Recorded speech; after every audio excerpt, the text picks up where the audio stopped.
ବ୍ରହ୍ମାଣ୍ଡ ଭୂଗୋଳ ଏକାଦଶ ଅଧ୍ୟାୟ। ଅର୍ଜୁନ ଉବାଚ। ଅର୍ଜୁନ ବୋଲଇ ଗୋସାଇଁ କଥାଏ ପଚାରିବି ମୁହିଁ। ଲୀଳା ବିଧୂତ କଳେ ବର ଦେବ ମାନବେ ଅଗୋଚର। ଏ ଜ୍ଞାନ କହ ଭାବଗ୍ରାହୀ ଶୁଣିଲେ ପ୍ରୀତେ ଯିବି ମୁହିଁ। ଶ୍ରୀ ଭଗବାନ ଉବାଚ। କହନ୍ତି କମଳାର ବର ମୁଁ ଥାଏ ସକଳ ଶରୀର। ଘଟରେ ଲୀଳା କରୁଥାଏ ଘଟ ଛାଡ଼ିଲେ ଶୂନ୍ୟ ଯାଏ। ଘଟରୁ ପ୍ରାଣ ଛାଡ଼ି ଯାଏ ତାହାକୁ କେହି ନ ଦେଖଇ।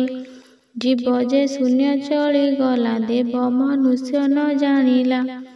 ମେଘ ବିଜୁଳି ଯେହୁ ମାରେ ମାରିଣ ଯେଉଁ ଦିଗ ଚଳେ। ବିଜୁଳି ପ୍ରାୟ ଦେହୁ ଯାଇ ଦେବ ମାନବେ ନ ଦେଖଇ।